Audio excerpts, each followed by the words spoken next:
Hello, wrestling world. My name is John Marks. My referee name is John Pee Wee Moore. I've been in the business for about 15 years now, and this is my shoot interview. I have been reluctant thus far to do a shoot interview because I think they're kind of somewhat boring.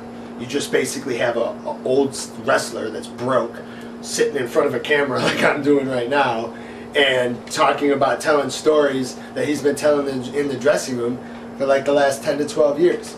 And to me, that is not what I want to do here. This shoot interview is not for me to talk about, what I did in ECW, who I smoked weed with in ECW, or who I rode with, or what it was like training in New Japan, or what it was like when ECW first started. If you want that information, it's out there. There's plenty of other shoot interviews with people talking about the stories from the road in ECW. What I'm here to do in this shoot interview is to basically, the reason that I'm doing this is because I feel that it would be good for wrestling for my ideas to get out there.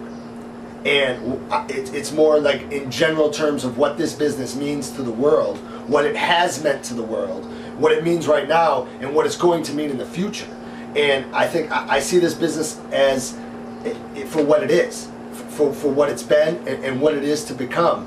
And when I look at the business right now, it's in a very sad state. And I don't see it getting any better because I just don't see enough knowledge, and I don't see, people just don't know what to do. They don't know the difference between right and wrong. And there's a reason for that.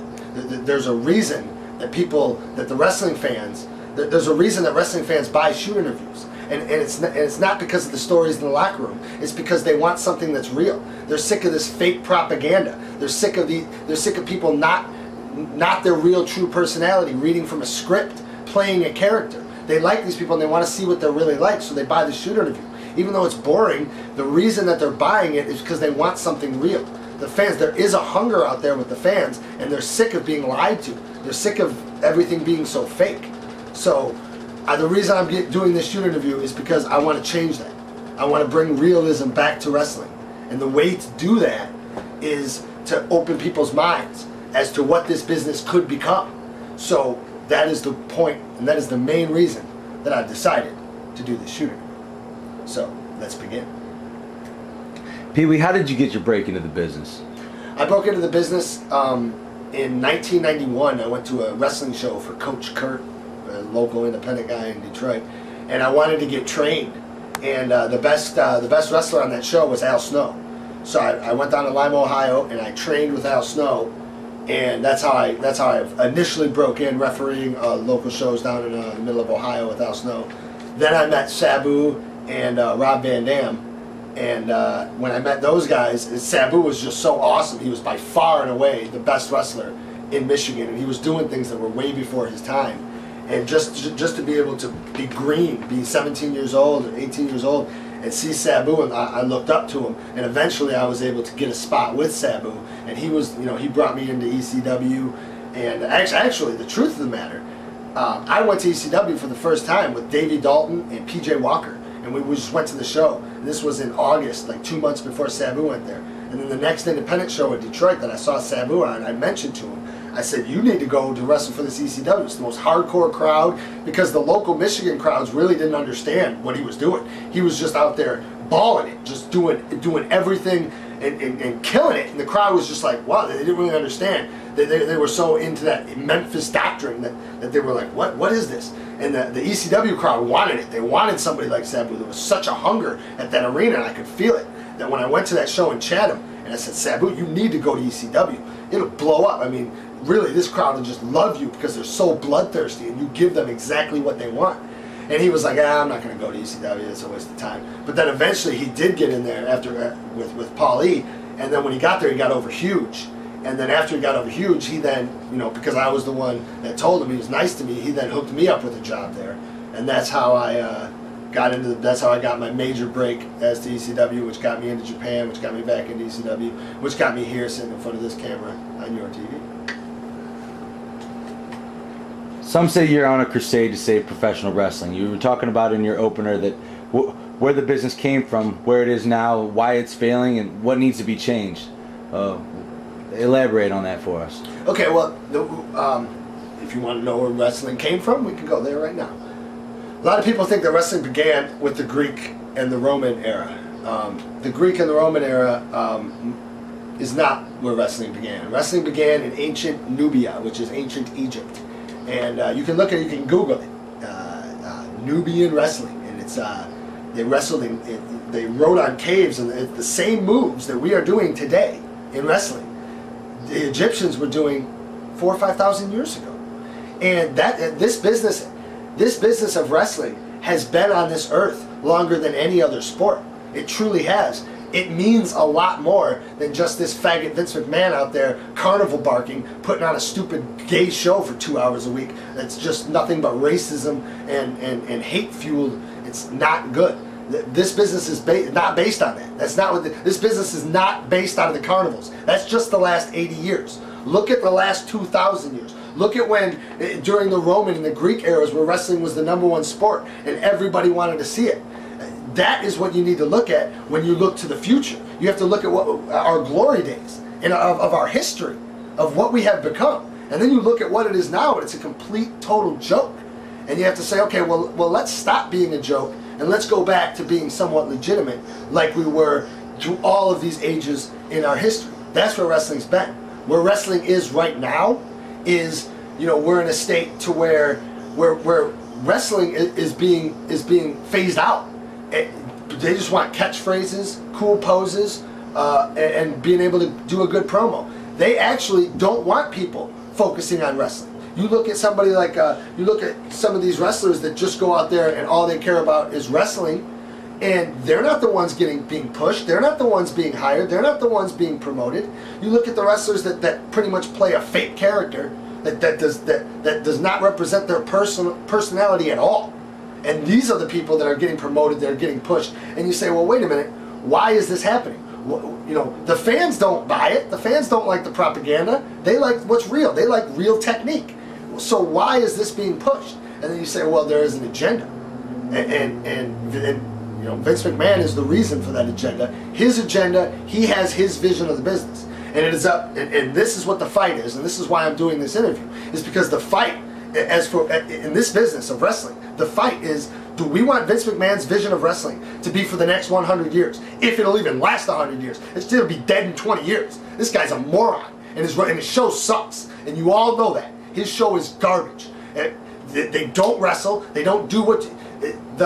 Their comedy might get you to laugh one time, but the rest of the time it's just gay and stupid. They do the same show, the same shit, with the same angles, with the same stupid wrestlers, the same characters, the same, degrade your race. If you're black, you have to be a stupid stereotype. If you're Indian, you have to be a stupid stereotype. If you're Mexican, you gotta ride the lawnmower. Is that what Bingo, you're saying? Exactly. See, you're catching on.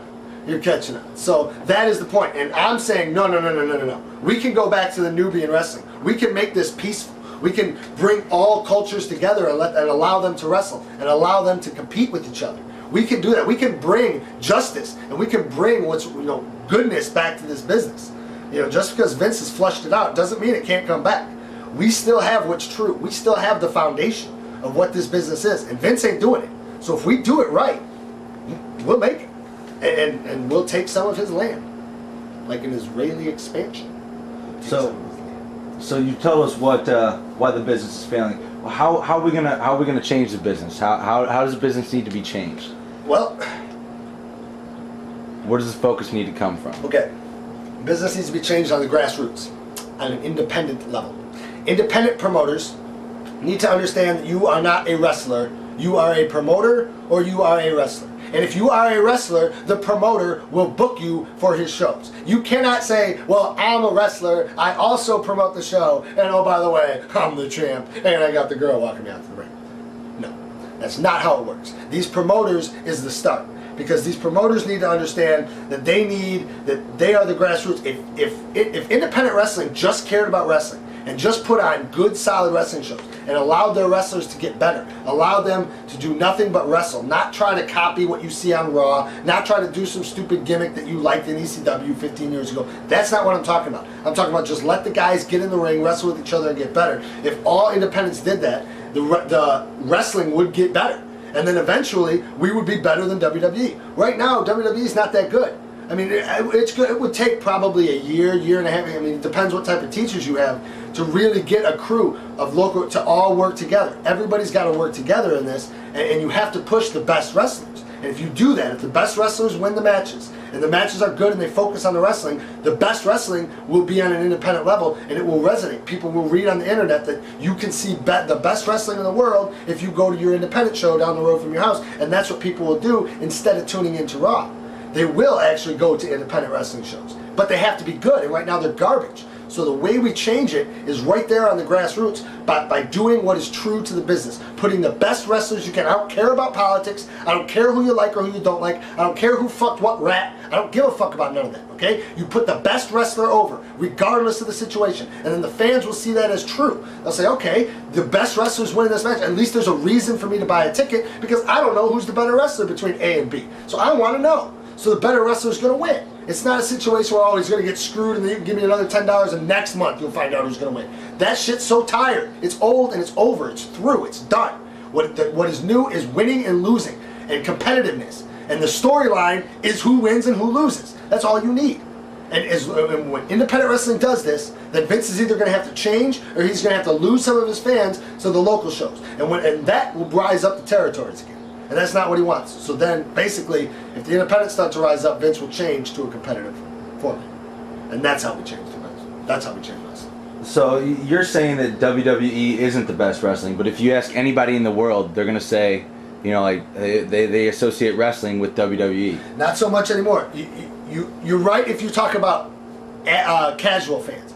But they're not even fans. They don't watch anymore, in case you all don't know. Casual fans aren't really casual fans. Now, yes, Vince McMahon may have some fans that may order some pay-per-views that watch it and like what he does. And I'm not saying that Vince McMahon has no place in this world, okay? There are people that like the WWE product, but they're dying off. They're dying off like this World War II generation is dying off. Okay, that's what they're doing. Wrestling fans are stop watching wrestling. More of them are not coming to the WWE. They're leaving the WWE. But WWE has their audience. I'm not saying that they shouldn't have their audience. They do. I'm just saying there is a major hunger for something new, for something different, for something creative.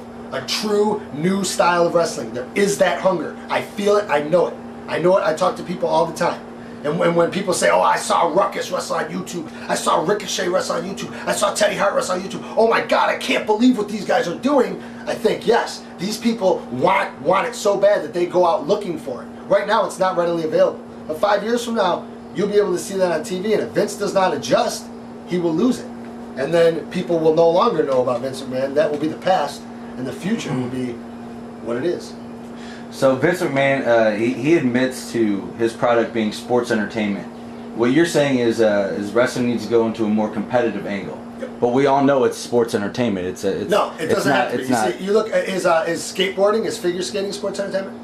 I mean, no, it's not.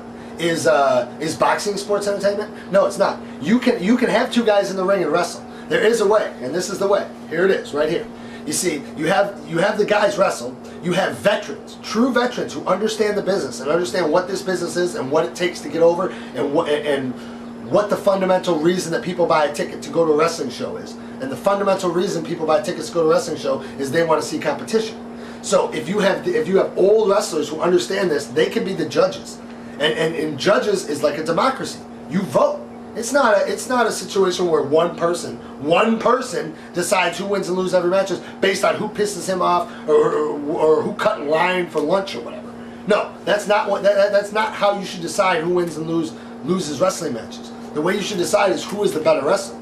So once we have a crew and a crew of veterans voting on who wins and loses the matches, and then now I'm not saying they vote who wins and loses that match in the ring. It is still the art of what we do is still a work. So what happens in the ring is still a work. But the veterans can understand who fucked up, who did good, who messed up or whatever, and then they can judge them accordingly. And then by getting judged, that makes it a sport. Skateboarding is not sports entertainment. Those guys go up, do little flips or whatever, and they get judged on it, and then there's a winner. We can do the same thing. We can have judges who come out and judge the matches for what they are. I'm not talking about competitive, like, oh, they judge like, oh, that guy punched him in the mouth. No. Anybody who watches this is already smart to the business. Okay? The stupid fans will think that, oh, the judges, they like the guy that beats him up. Yeah, no, but that's not what really. The smart fans will know that they're doing the art and they're being judged on how well they perform the art, and that's how they get judged, and that's how they'll win more matches. That is competitive. So it does not have to be sports. Just because Vince created sports entertainment doesn't mean that that's the stamp of what this business is. Not true. Not true at all. This business can and will be a sport, whether Vince likes it or not. Okay, so you were talking about getting veterans to be in this independent wrestling, but any independent wrestler that's making a mark on wrestling would be stupid not to take the big money that Vince is offering to him. Right. There's that's no why you way have to do it on a general basis. You have to get 20 wrestlers, all one heartbeat, all believing the same thing, all saying, look, we're doing this for a reason, to make wrestling better. Now, yes, if 4 or 5 of them go, you still have 13, and you replenish the other 4 or 5. As long as the fundamental base is there.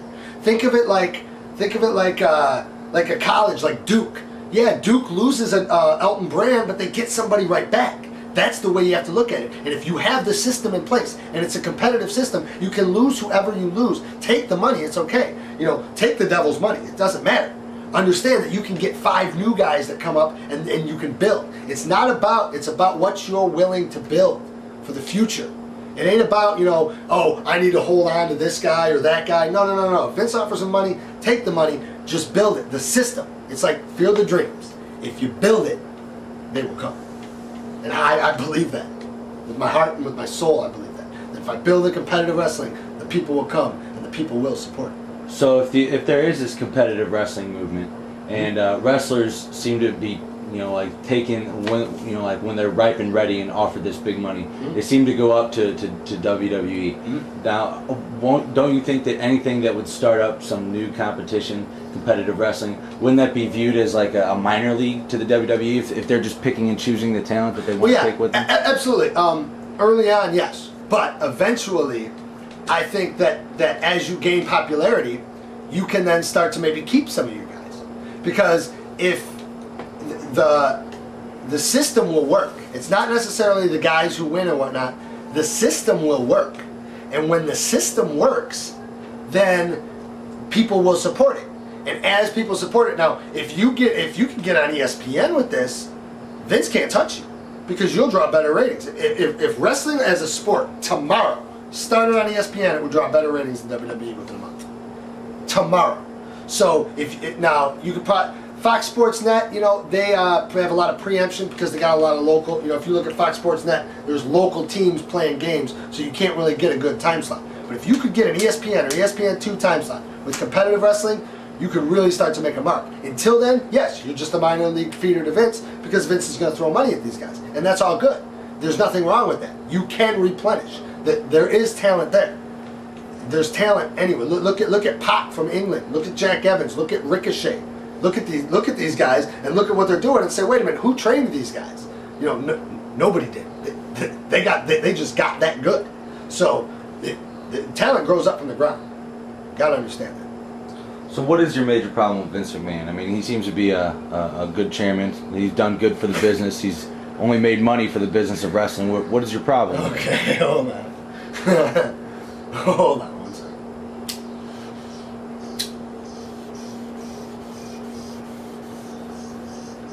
Good chairman. Good chairman. Well, if he's a good chairman, why are his ratings dropping on a yearly basis? Why is his stock dropping on a quarterly basis? Why is his buy rates and attendance dropping? Or, why does his show suck? Why does everybody complain about his show? My major problem with Vince is that he's trying to kill off wrestling. As what the art is, what the business is based on. You look at the good wrestlers, those spots are becoming less and less. There's less and less spots for good wrestlers like a Chris Benoit. 10 years from now, a guy like Chris Benoit won't even be able to get to the WWE. But guys like the Boogeyman will be there.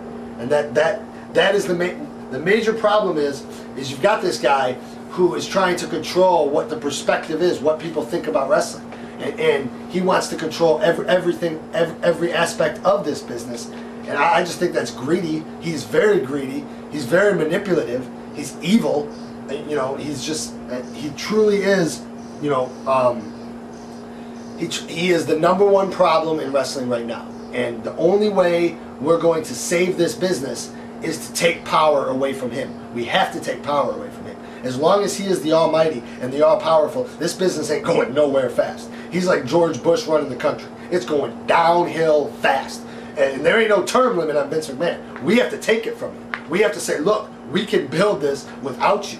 You know, you are irrelevant. I don't care if you're on TV. Everybody hates you. Everybody hates your product. They hate the propaganda that you spit. They hate everything about you. I mean, Vince knows that. He knows that I mean, he might have a few fans here and there, but generally people do not like him. And my major problem is right now he's the face of the business. And in order for us to help save the business, we have to take that away. We have to make Vince McMahon is not. He's the face of sports entertainment at WWE. He is not the face of wrestling. We have to change that. And that is my number one major problem with Vince McMahon. I mean, one of many problems. I mean, we could also go into the fact that that he allows Pat Patterson to work for him, and that that makes him a bad person, for real. Then he allows other people. He's a deviant, and that way he fucks people around. There's a lot of bad things about that guy. A lot. There have been reports that you've called Vince a pedophile. Do you really believe that? Pat Patterson is like a 70-year-old man, and he's gay. And when they come into town, the wrestlers go to like a hotel, like the Hilton or whatever, and they all go down to like the bar. And Pat Patterson hits on all the green local guys. Basically, he knows that they're not gay, and he tries to like hit on them and make moves on them while he's getting drunk. And why? Imagine if you owned a company, if you owned a wrestling company, would you allow somebody like that to do that? I mean, really. And if you did, why would you protect him? And even when he gets caught doing it, you protect him and give him a job with the World Bodybuilding Federation, and then move him back to WWE like all secret, all like shady like. Why would you protect somebody like that? Even if he is your friend, you just gotta say, hey man, you just gotta go home. I can't have you around here. You're a horrible influence. You're a huge negative influence. You're just disgusting, and you're not good for my company. But yet he not only keeps him around, he empowers him. He continues to empower him. It's like it's his boy. So if your boy is a pedophile, some 60-year-old man trying to fuck 18-year-old wrestlers, with the promise of fake stardom that doesn't exist, that makes you a pedophile by default, according to me. I mean, do I think he has sex with young? I don't know. I don't even care. But I know that he contributes to that, to what that is. And look, let's break this down. Pedophiles in wrestling are a little too connected right now, and I don't like this shit at all. I have a feeling because everywhere I go, there's always one or two of them, and they're impossible to get rid of, like cockroaches in a 60-year-old building. I mean, think about it. They're everywhere. The local, wherever you're coming from, there's a pedophile that comes to the wrestling shows, and for some reason they don't kick him out. And this ain't like that. I work at a strip club right now. If there was a pedophile working at the strip club, they would kick him out. Any other business that you're in, if you find out somebody's a pedophile, they kick you out. But in this business, it's like it's okay. It's like there's a pedophile community online, and they tell each other it's okay to go to these wrestling shows. You're welcome. They welcome people of you. I don't know how strong this pedophile community is, but I know they got their hands in wrestling. And I'll tell you this, you can keep your hands in Vince McMahon's wrestling, but when we break off and we create our own, I don't want any of you anywhere. Because if you come, you're getting the shit beat out of you. Period. I don't care how fucking old you are. I don't care how fucking retarded you fucking are. You do not come. I don't want nothing to do with you. You have your own shit. You got fag ass Vince McMahon and his show. You go to his show. Okay? You don't come to us. This is not for pedophiles. We're not gonna wear fucking tight little stupid ass skimpy little outfits to fucking turn you on. Okay? This is not for you. Get the fuck out. Period. There is an underlying gay community in wrestling. Do you have any elaboration on that? Is there a lot of homosexuality in wrestling? Unfortunately, yes. And I'm not saying that being gay is a bad thing, but actually I am. In a sense of this. If you're a wrestler and you're gay, you're probably enjoying what you're doing a little too much. Kind of like being me wrestling with Beyonce. I'm not down for that. You know, so yeah, if somebody's gay in wrestling, they need to let that be known. And will it be used against them? Possibly, but look at what you're doing. You know, I mean, if I'm straight and I'm wrestling somebody that's gay, and I don't think that's really fair. I really don't. So, like I said, I'm not saying that they have no place. I'm saying what I create, what I build, they have no place. There have been reports of you talking about Vince McMahon putting microchips into his wrestlers. Yeah. What the hell were you smoking? No.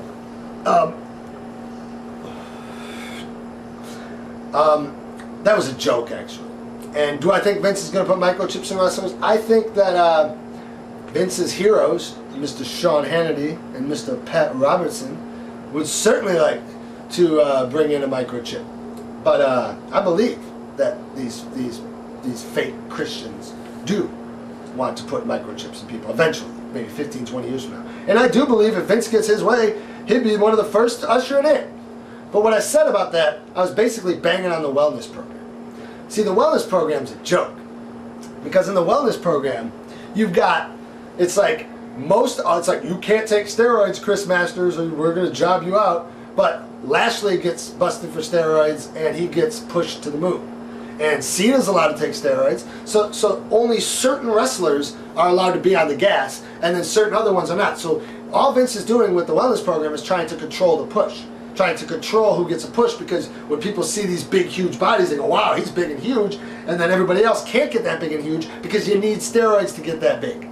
So if you don't have the steroids to get that big, you can't get that big. So then you've got Lashley and Cena, well, they're the biggest guys, and oh, they're the top baby faces. Oh, and by the way, they're the military baby faces. We all know how much Vince loves this war, and he loves the military. Right now, all he cares about is placating to the military. You look at Cena out there saluting. You look at Lashley, they always bring up his army background. You got JBL, which is like more right wing than Bill O'Reilly. And you've got these guys out here, pushing the war and pushing just genocide of all Muslims, pretty much, is what they are pushing. By the way, you watch JBL on Fox News, it's disgusting. Bagging for Israel as they're dropping 500-pound bombs on Lebanon, and he's bagging for him, like cheering for him, like what they're doing is great, loving and peaceful, is the best thing he's ever seen. Fuck you. You're a piece of shit and you're gonna rot in hell. And all of you are, and everybody of your fucking ilk is. And that's why I wanted to work for WWE for about 15 years. Until I saw JBL on Fox News, and I saw Vince on some of these other news shows sitting there. He goes to Iraq and he's like, the soldiers always talk about how the news is so bad, and yeah. Oh, really? Soldiers are sitting there telling you, Vince, that the news that they see in America is really bad, and they should be talking about the good news, right? What fucking good news? That their fucking legs got blown off by a fucking IED? That good news, Vince? I mean, and Vince, everybody that supports this war supports the war because they're making money off of it. Okay, that's what Vince is doing, that's what JBL is doing, that's why they support it. And that's the only reason. Well, I ain't making any money, and most of us ain't making any money off it, so we're not going to support it. So if you're going to base your whole show to try to get people to support a war that you basically have invested in, and your money is invested in, I ain't going to watch your shit, and I'm going to expose you, and most people ain't going to watch your shit, because most people ain't rich like you. They don't have, portfolios, and they don't play the fucking stock market. Most of your fans are poor, and those people will see you begging for these fucking corporate bullshit. They'll be like, fuck you, I ain't watching your shit no more. So the majority of your fans will leave you because of the stance that you've taken. And it pisses me off to see Lashley and Cena and the way you push them as the military babyface, and everybody else is just a fucking stooge there to made to be look stupid. And I'm saying, this shit's garbage. I hate it. So Vince has a so-called monopoly on the business. Yeah. How is the business going to break away from that? How's it going to break away? Business is going to break away from Vince's monopoly just by spreading knowledge to people. By saying, look, this is what Vince McMahon is. This is what he's trying to do. This is what his vision of the future of wrestling is. Do you really like it? I mean, look, it's simple. If people read those websites, whatever website it is, it used to be onewrestling.com or whatever, now it's like 60 of them. And people get their information from wrestling on websites. And anytime you read a website in wrestling, they're dogging it. So the way wrestling makes it is when the hardcore fans of wrestling unite and they rally behind a wrestling product, they will sell it to the avid fans, to the regular people. They'll say, man, this is underground, this is cool, this is what you want to see. And Vince will never get over in the underground again. For what I just said about the military and all that, he is now officially old white America. He is corporate America, and he ain't over right now. That's a bad word, what he is. So, his monopoly will be broken just by spreading knowledge to the fans that look, we can do this right. There's a way. There's a game plan that we can do wrestling the way it's supposed to be done. And if it's done the way it's supposed to be done, and Vince is not doing it the way it's supposed to be done, those who love wrestling would rather see the way it's supposed to be done as opposed to Vince's whatever he wants to call it, sports entertainment. Okay, going back to what you said about the wellness program. The wellness program that was invoked within the WWE is similar to the wellness programs in the NFL. I believe that they have a Major League Baseball. Right. They're testing for steroids and all these. It's the same thing. They're trying to control and push there too. So, are you saying that it's a joke? You saying that people can get through this? Yeah, thing? absolutely. You're saying Lashley's not on steroids. I mean, how are you saying? But do you think Bobby Lashley is on steroids? No, I don't have any evidence to support it one way or the other. Oh, so you think that Bobby Lashley just works out 23 hours a day and then he goes and wrestles on ECW? Well, it's feasible. I mean, look at Vince McMahon. He works out. Vince McMahon's not on steroids?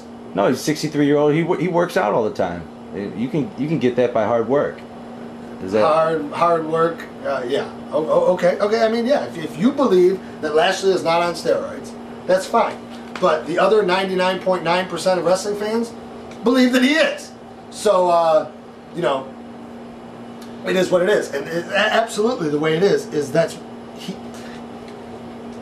you get to take steroids if you represent what he wants you to represent. He wants a certain sect over. You notice John Cena gets booed every week? It's not because John Cena sucks. He tries hard.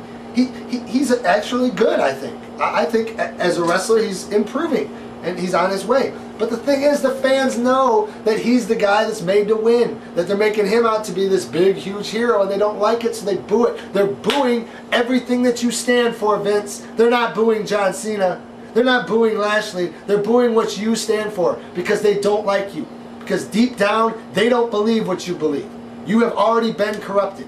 You've already sided with who you're going to side with, and the majority of the people in this world don't side with you. Just because you got all the money doesn't mean that you're right, and it doesn't mean that you're going to keep your control. And don't think for a second, Vince, that 100 years from now, that you're going to be remembered the way you want to be remembered, okay? Because you're not. 100 years from now, and when I say we, I mean me, you, and all of the wrestling fans, especially the young wrestling fans, we decide how Vince McMahon is remembered. You will be remembered as a speed-addicted carnival barker. That's what you will be remembered as. You will be remembered as the man who was the last big promoter of what the business was of the past. You have no place in the future of wrestling. You will not get any respect. Like gay men in hip-hop. You get no respect. You said previously that you believe Vince McMahon owns TNA in some sort of fashion. Yeah. Do you really believe this? I mean, well, I don't think he's on a deed, but he owns it in a sense that he controls it. I mean, TNA would never do anything to really piss him off conceptually. TNA is just as much pro-war, pro-republic, right-wing that Vince is. They got the same Bible Belt, fake religion. They play the same stupid game that Vince plays. So, and their product is the exact same.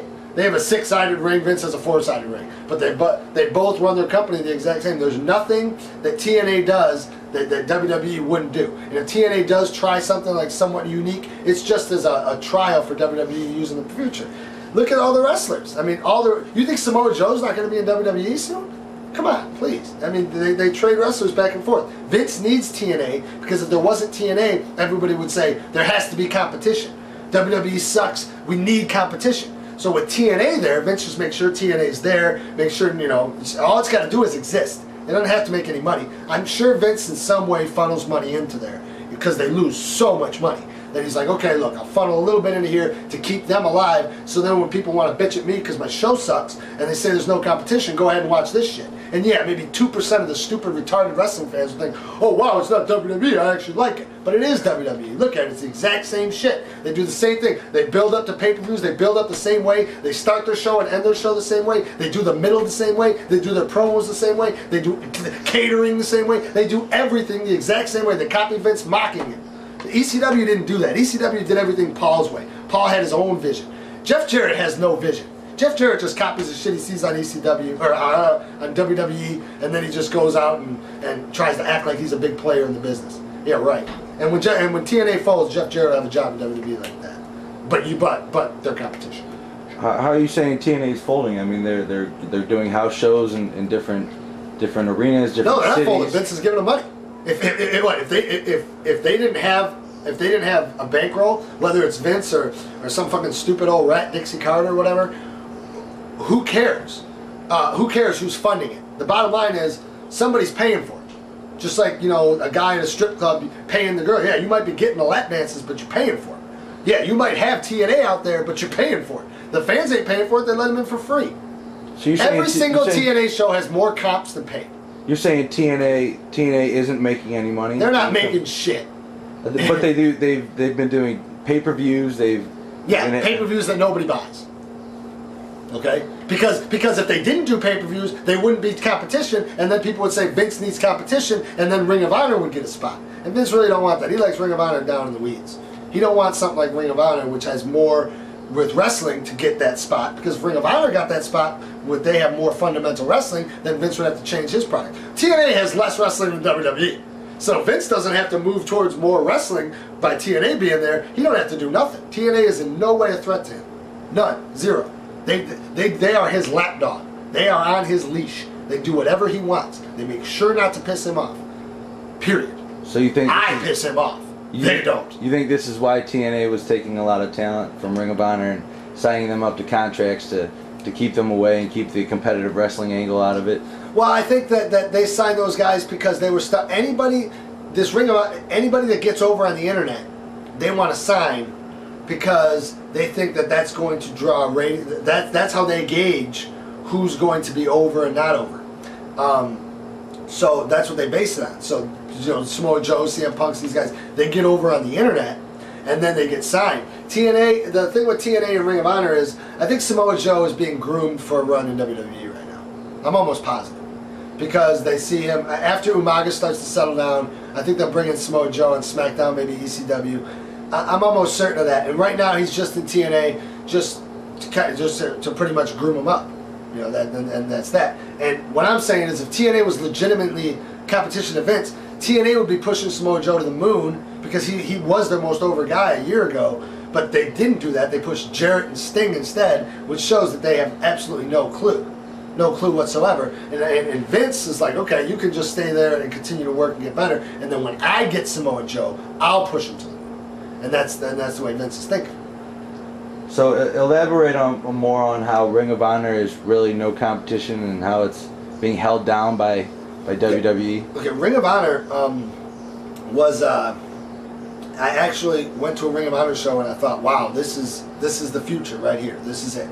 Rob Feinstein did it. Because he used all young wrestlers that hadn't been in WWE before. He did it right. He's trying to build it from the ground up.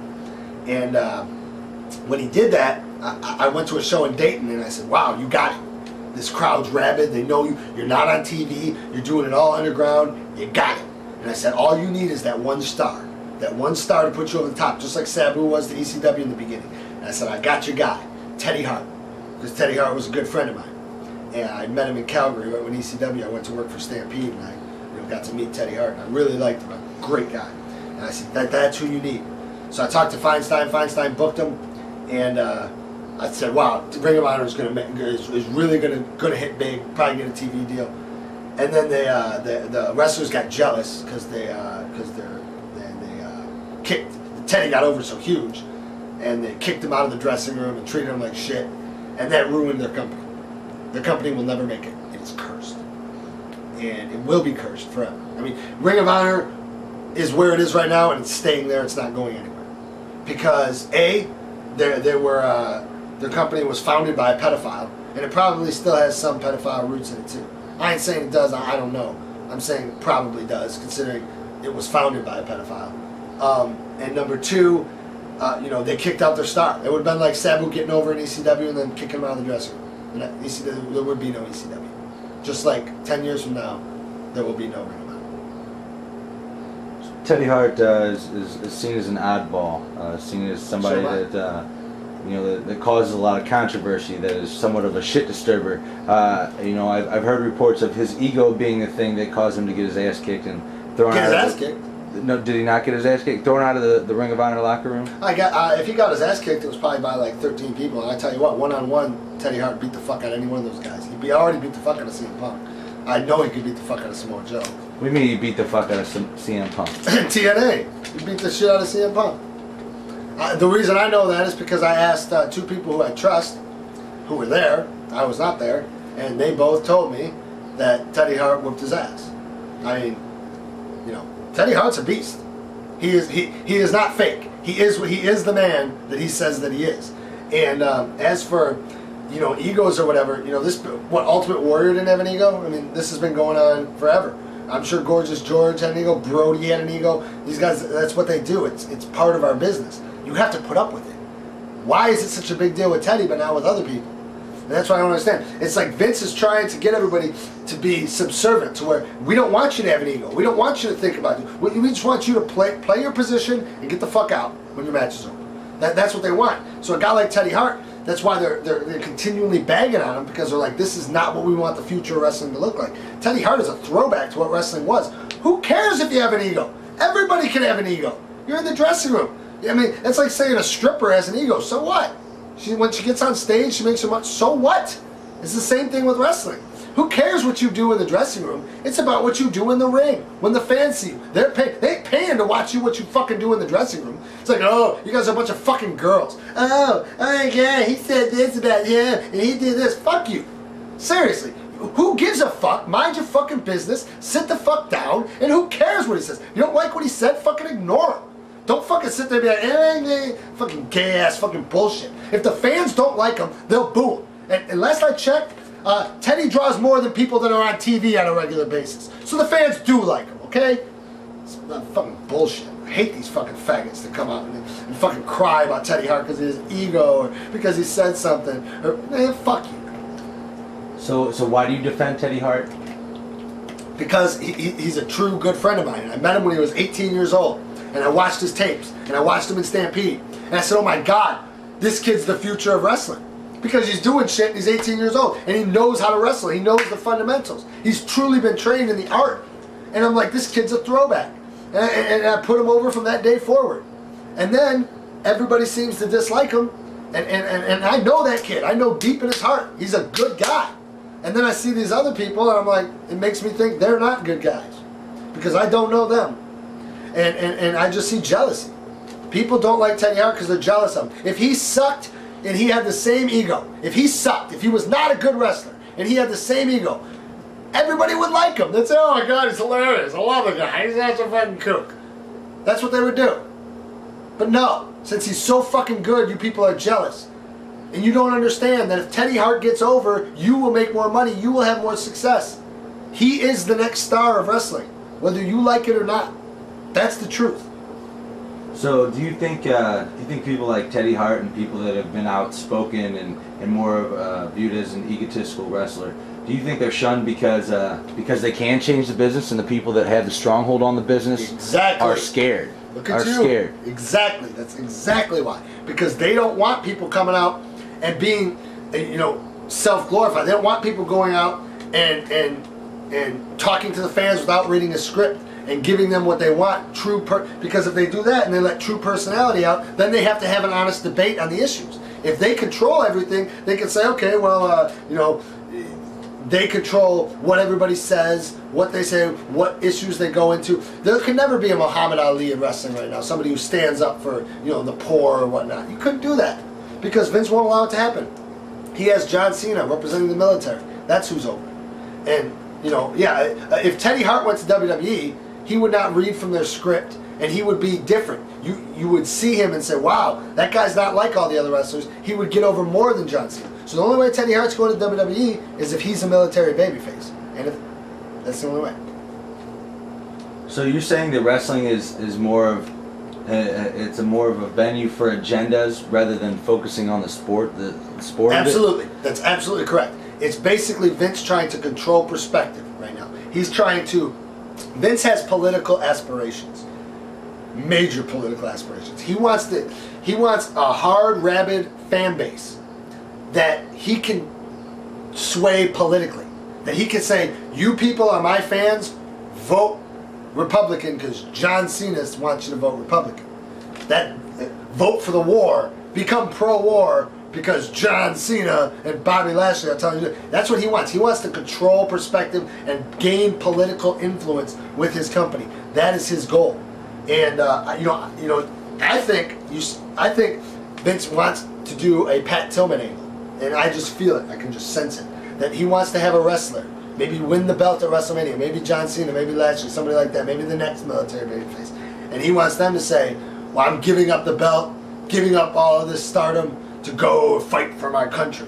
But, right now I don't think there's much time left because I don't think we're going to be in Iraq much longer. Because in case you don't know, Vince, or JBL, your war that y'all are fighting, you're losing. We're winning, you're losing. Just so you know. And you're probably going to lose pretty soon. And I will actually enjoy that. Because when they say we lost this war in Iraq, we didn't lose. Okay? They lost. Them. They are the losers. We can laugh at them just like the rest of the world will. And it will be definitely a sight to see. So I don't think that he's actually going to do the Pat Tillman angle where he has the big military babyface give up the great job so he can go fight in Iraq. To get kids to want to go do that, because I don't really think, I think the time's running out. We're about to be expelled.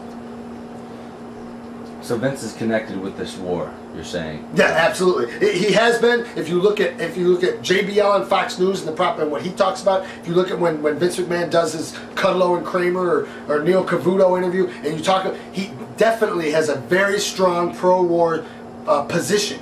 Very strong. You look at when they do the Tribute for the Troop show, you look at how their shows are based, for the troop, the way they always talk military and all that. It's way over the top and it's too much. NFL doesn't even do it like that. NFL does it, respectfully, but Vince tries to control perspective when he does it. He tries to make it like, all gung-ho. And absolutely, there is a connection between Vince and this war. And it's going to cost him a lot of his power in this business. So you've had several comments about JBL. Is this you're talking about the guy that used to be part of the Acolytes? The guy that was drinking beer. Yeah. Yeah, that guy. Why is he so important in all this? I thought he was just a beer swilling Texan. No, actually, JBL's got a lot more clout than one would imagine. JBL's on Fox News in the morning. JBL's running for Congress in Texas. JBL gets flown in by Vince's private jet to the shows. JBL right now he set up the shows in Iraq. JBL bagged for JBL is a major political player in WWE right now. And I guarantee JBL has more clout than probably anybody else there when it comes to Vince. He has Vince's ear. And if somebody's there and they don't support, that's why Van Damme ain't getting pushed, it's because he don't support the faggot war. Period. And if you keep your mouth shut like everybody else does, you might be able to get a push. But that's what they want. They want people who believe their mindset. JBL is a lot more powerful than you could ever believe over there. He ain't just some beer. Maybe back then he was a beer swinging hillbilly. He was just another. Wrestler that was making a check back then. But he has gained a lot.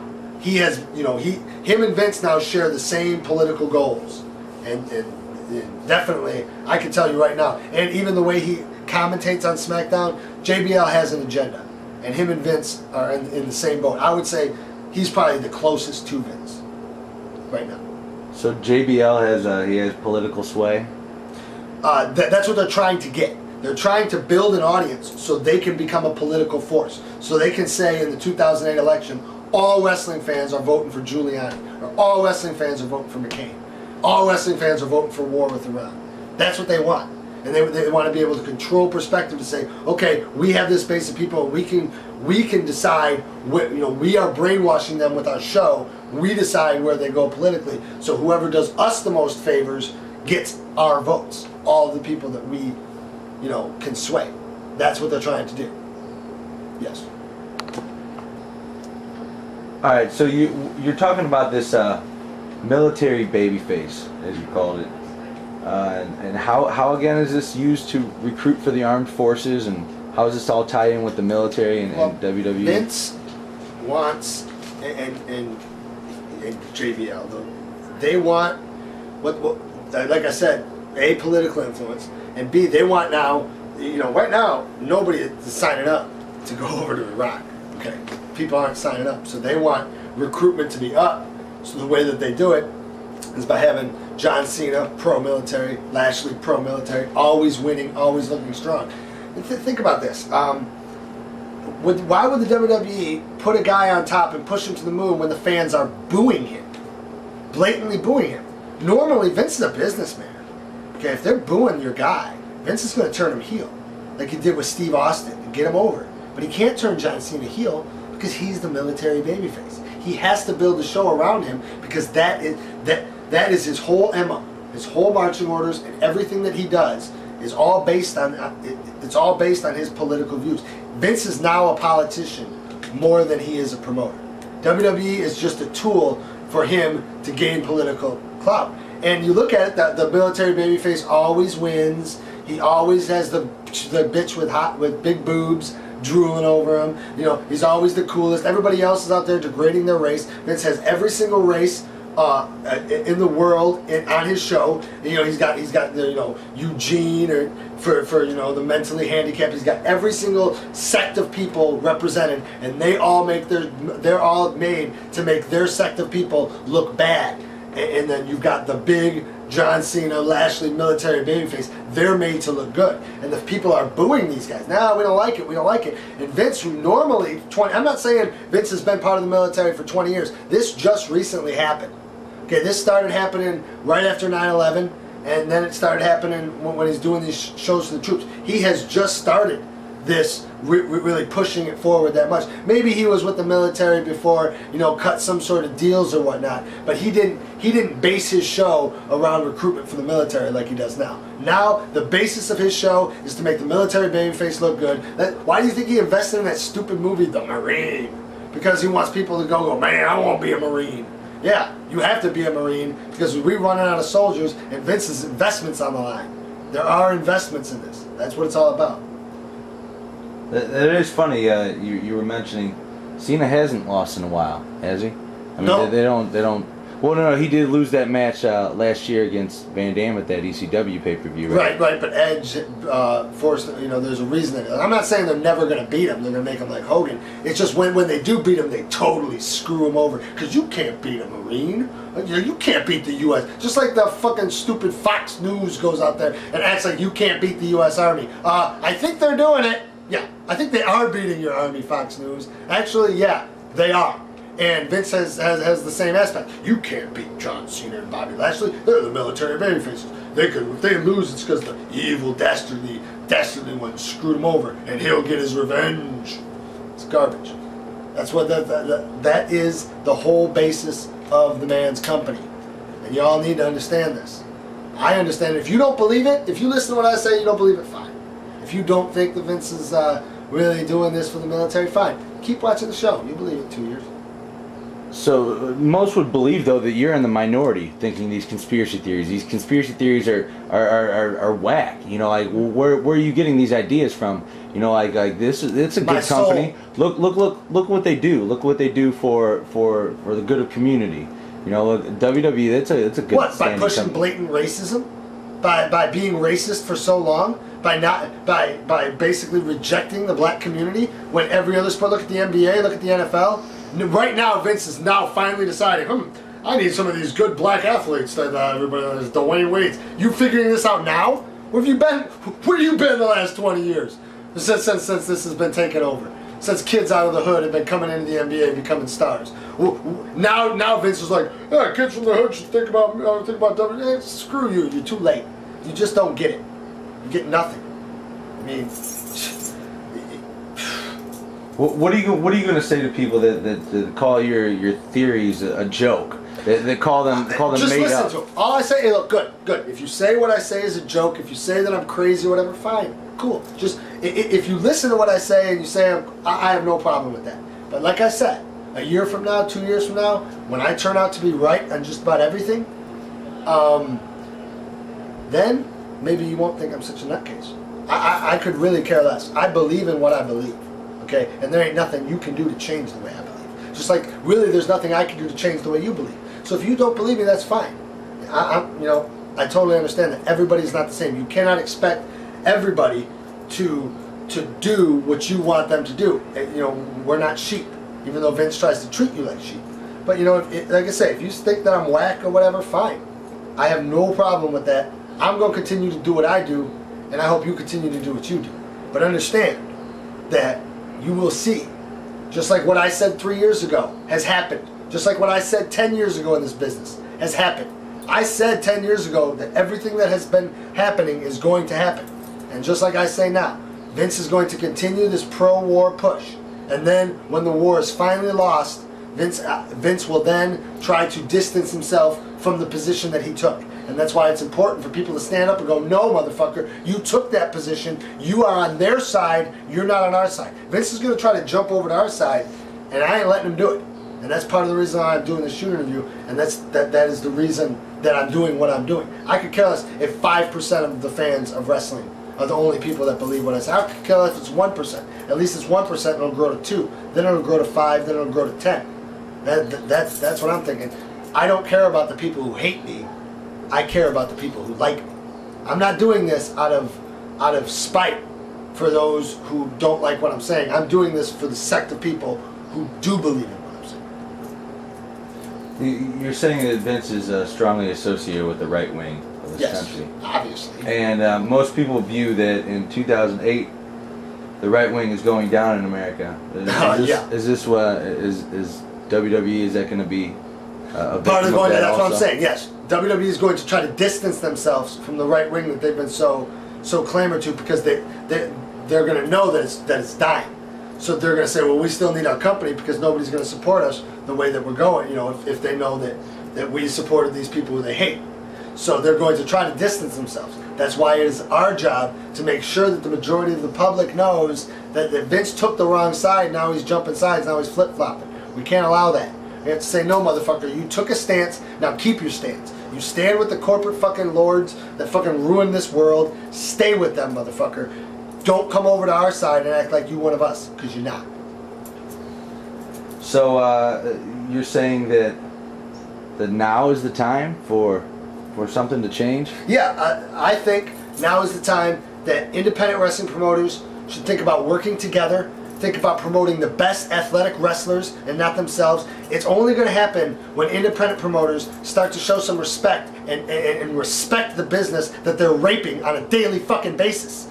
Okay, that's what you need to do, people. You need to understand that you need to promote good wrestling and help the business, not try to make $200 to stick in your pocket or fuck some stupid bitch. It ain't what it's about. It's about doing what, and when that happens, then when that happens, then we will win. So do you feel that a lot of the so-called independent promoters out there are raping the business of dignity? Absolutely. Just to make $50 fucking dollars, or to fuck some rat, or to fucking, or that's all they're doing, or to get their own ego over. Their own ego glorification is all they care about.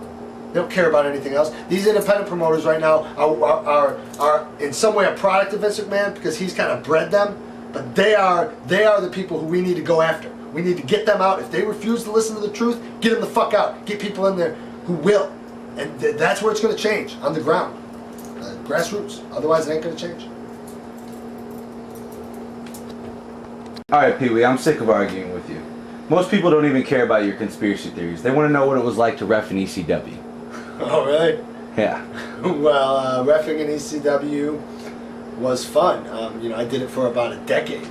Early when I started in ECW, it was ECW was just a very small company, just run in Philadelphia once a month at the arena, and Paulie flipped it.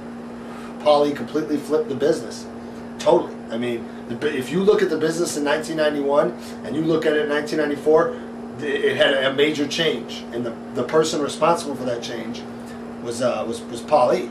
And watching him flip the business has made me want to do the same thing in the future. Is to flip it. And so, you know, my most telling memory with Paul E. is we were at a house show somewhere in Philly. It was one of ECW's first house shows. And I had just gotten my deal with New Japan Wrestling, and I told him that I was going to the dojo and I thought it was going to be great. And I said, Paul, I just want to be like you, because I looked up to him so much, because here's a guy who flipped the business, changed the way everybody thinks about wrestling. I was like, I want to, and he said, Pee Wee, you're further along now than I was when I was your age. So, you know, that really really gave me a boost. As for what it was like working ECW, I mean, you know, it was a long time of my life, and it's where I really cut my teeth and learned about, you know, how to build a small company up from the ground, and how to build a wrestling company based on a philosophy. Wrestling can be built on a philosophy. If it, you know, ECW was down, a philosophy is what it was. The philosophy that give the fans what they want to see, and they will support you. And even now it's been out of business for what, 9 years, they still support it. The fans still support old ECW. That's the only reason people are watching this shoot interview, as you say. The only reason is because they remembered ECW because it was pure. It was pure in a sense that the better wrestler usually won, and they liked the way Paul booked. He was a good booker. He did a good job in booking. I mean, I could sit here and talk about, you know, who went up. You know, I remember when we got Van Dam in. I remember when we got Rhino in. You know, and I mean, I just honestly, most of the stories on the road, it's not something that I really remember or talk about all the time. Hanging out with Tracy Smothers and Tommy Rich and Guido, and I mean, there was just such a hodgepodge that it's difficult for me to summarize it up in like a 20-minute answer, you know, because I mean, ECW was so crazy. There's, you know, drugs everywhere, women everywhere. I mean, it was just absolutely chaotic, and being a young kid, you know, 19, 20, 25 years old as I was working for ECW, I mean, just to be around that atmosphere really made me who I am today, because I was able to learn through it. I mean, working for Paul E is the best thing I could have ever done, because I mean, Paul E, everybody knew he was a liar, everybody, but yet he could still get you, pull you into a room, get you to do something by lying to you, and when you left that room, you actually thought he was telling the truth, even though everybody knew he wasn't. Even you did. He was that good. So now, when I see somebody who tries to swerve me, or put one over on me, or lie to me, like, man, I work for Paul E. You ain't nothing. So, I mean, there are so many lessons in life. Just traveling with Sabu, learning how to treat people, learning how to, you know, show proper respect. You know, traveling with Sabu as much as I did, who I am, the fiber of my being, is because of my upbringing, and ECW was a major part of my upbringing. You know, learning from Van Dam how to treat girls. Van Dam's in a very healthy marriage because he knows how to treat women.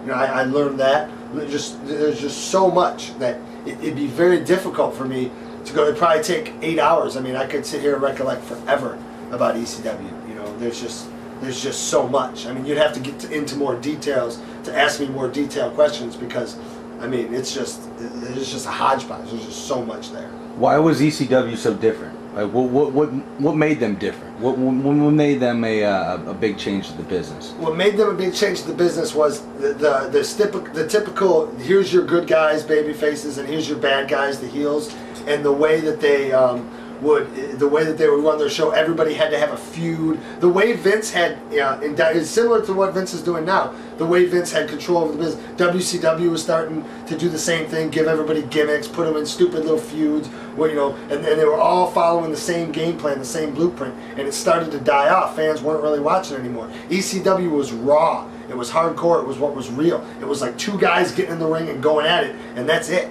You know, you look at, you know, everything in ECW, it really wasn't about fluff. It wasn't as much about style as it was about substance. It was the dark, dingy arena. It was what wrestling truly is. And people saw that, and they saw a little bit of old school mixed in with what gets over today and what gets over with the youth today.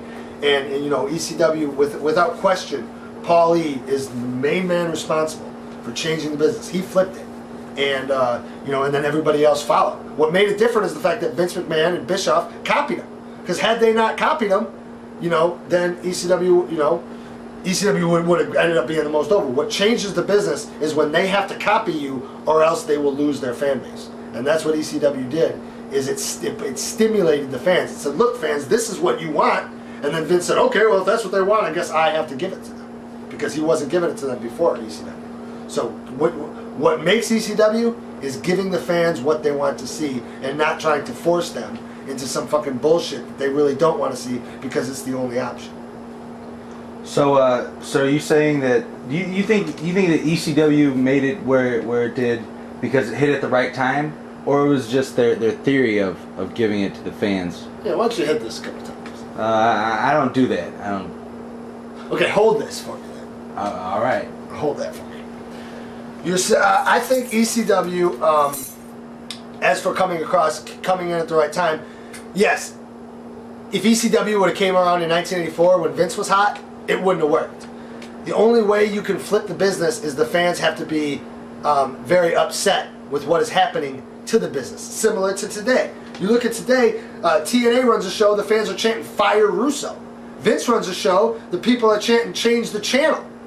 The fans are chanting this. They're obviously upset. They're obviously not pleased with the current product. And when that happens, if you give them what they want, when the people are upset, they're saying, this is not what we want.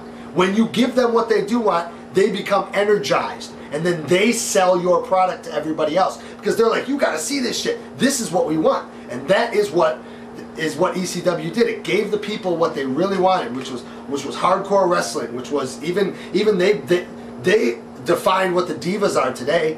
ECW did that. The hot girls. ECW had the violence, everything, the real humor, everything in ECW was all Paul's creation, and it all worked. As for the right time, yes, because the business was down.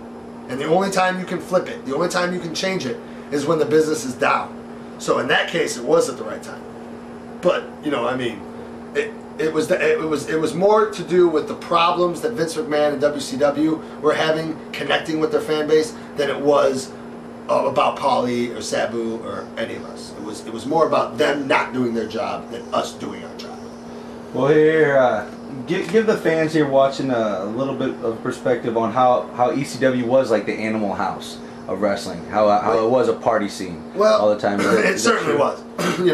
Drugs and yeah. Being just growing up in Detroit, we would me and my friends, we would smoke weed or whatever, but really wasn't that big into major drugs growing up. But when you get into wrestling, especially ECW, there were a lot of drugs going around, and a lot of pills and all of that, and to me, a lot of guys died of drug overdoses, and it's sad, but it's just the nature of wrestling. You're on the road all the time. It's kind of a lonely life, and pills and drugs are part of this business, and that's not going to change. So you're saying there are a lot of similarities between the lifestyle of a professional wrestler and a lifestyle of a rock star. Very similar.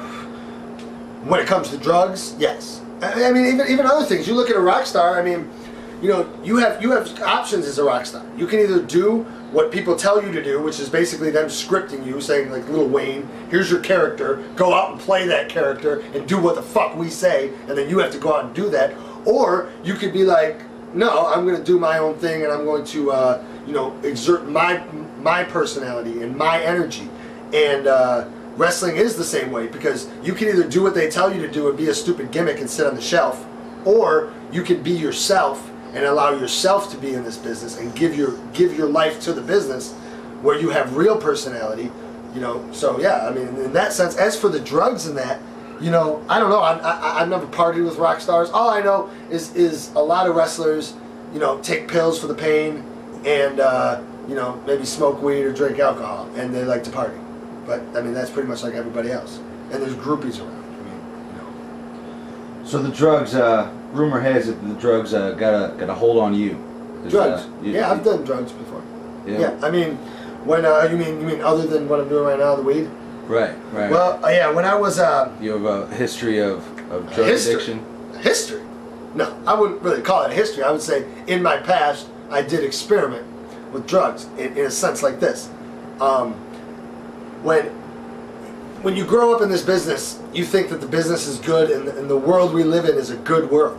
That you want to be part of this world, you want to do positive things, and if you pay your dues to the business will then pay you back, and the good things will happen to you. And then when you get a little, this is why drugs are a major problem, by the way, is because when you realize that the world is not really that good, it's actually run by evil people, and you look at the head of our business is evil, and there's a lot of evil shit that goes on, a lot of foul shit goes on in our business. When you realize that, and you come to the conceptuality and you realize you've given your life to this business, and it's not what it's supposed to be, you feel pain and it's emptiness. And drugs are our way to ease that sadness that you feel, because you're like, I made this decision to get into this business. My soul told me to do it, but yet these people are faggots and I hate them. Why do I want to work for them in my life? So, the drugs do help. I mean, yeah, I had a Oxycontin habit, just like Rush Limbaugh, and probably I wouldn't be surprised if there's a lot of right-wing people addicted to their little Oxycontins. But yeah, I shot Oxycontins, shot them up for about a year, and a lot. It's not something that I'm proud of, but it's also honestly not something that I regret either, because I don't do it anymore. I don't have any reason to do it, and for that time, to get me through that time right after ECW folded, and I really didn't know my place in the world, the drugs did help ease the pain, and I could have, done something that I didn't want to do, and the drugs did keep me, but right now, all I do is smoke weed. So, believe me or whatever. So would you say you were addicted at one point? Yeah, I would do Oxycontins on a daily basis. Like I said, but this was back earlier this decade, 2000, 2001, 2002. Then I figured out after a while that it probably that I had done everything I could do with this drug addiction, that I had conquered it, and it was time for me to move on, and I did move on, and I haven't looked back. So you're saying it's pretty easy with the lifestyle to catch on with a drug habit. What percentage do you think of wrestlers are addicted to drugs in one way or another? Would you consider Vicodin a drug? Anything that isn't totally prescribed to them in one way or another. 99%. 99% of all wrestlers. Okay, let's not count green guys that are just basically in. Let's count anybody 5 years and up. 99%. 99% are addicted to some sort of a painkiller or something like that. Yeah. Really. That is very sad. It's unfortunate. Right, but but you look at the lifestyle. You look at NFL players. I mean, when they play for a while, I think they need to take painkillers. It's very.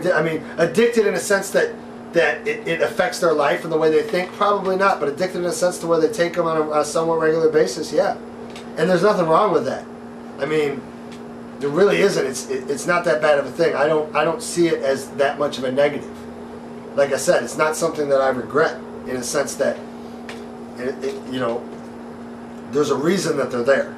And when you take all these bumps and you're an older wrestler, sometimes you need to kind of come down and relax after a wrestling show. You're all hyped up. You got to hype yourself up. You got to go out there and take your bumps, and then the adrenaline's flowing. Sometimes you need to relax. There's really nothing wrong with that. Anybody that says there is, can go suck a dick. You try fucking taking those bumps and not taking any pills for fucking years on it. You try it. See how long you last. There were stories several years ago that surfaced that you were thrown out of a WWE event for supposedly selling drugs to WWE wrestlers. That's not true. I was never thrown out of a WWE event in my life. But I did give a couple wrestlers some pills, but I didn't sell anybody anything. And I don't know,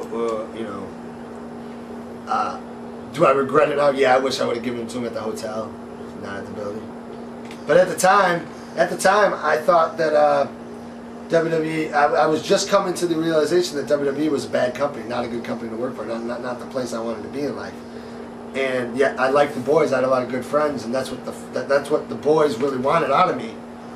Was they wanted me, to hook them up, when I was in town. So I was just doing pretty much what my friends really were asking me to do, because it really wasn't nothing for me.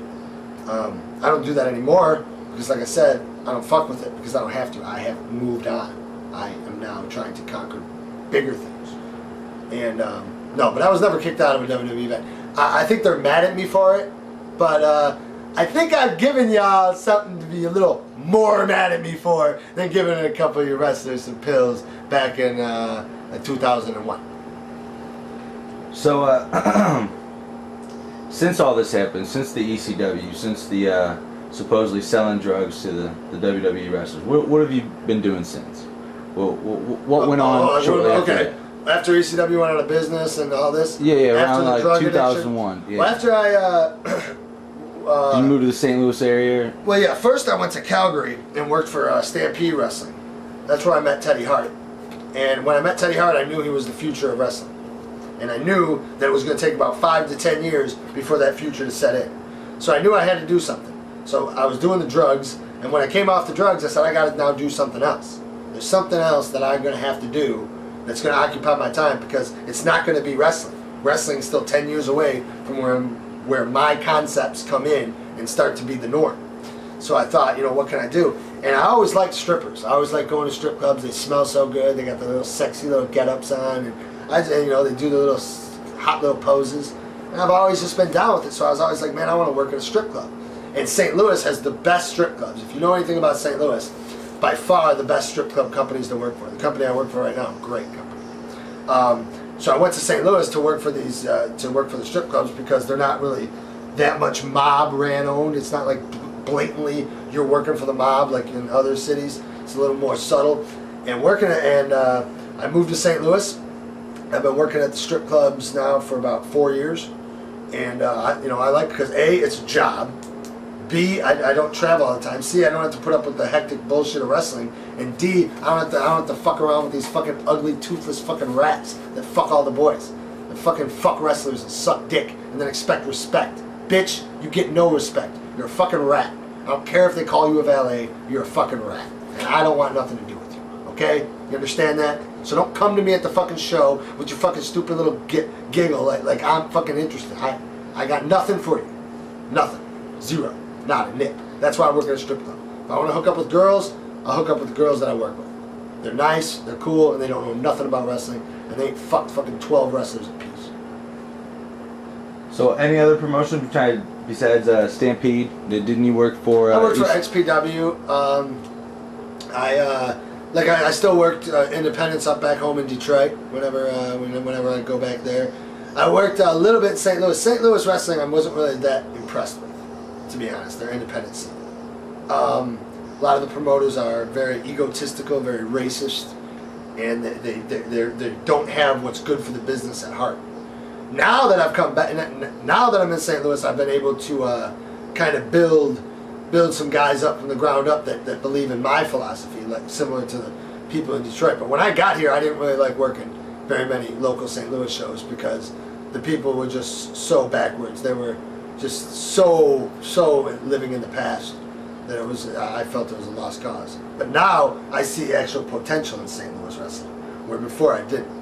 So, that's another good thing about me working at the clubs here, the strip clubs. Well, the St. Louis promotions, there's about 8 of them locally around the St. Louis area.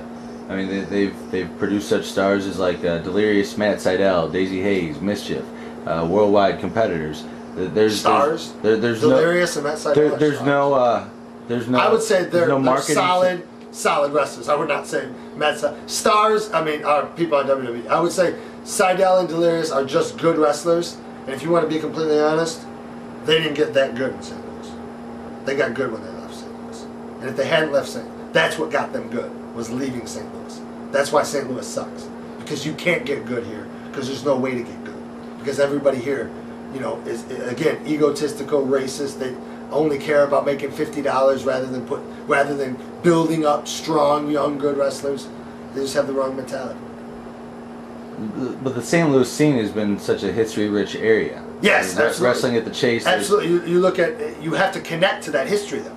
You have to have something that connects the past to what's happening now. And St. Louis has fucking cut ties with the past. They act like it's like we don't care about that old stuff. We're doing it now.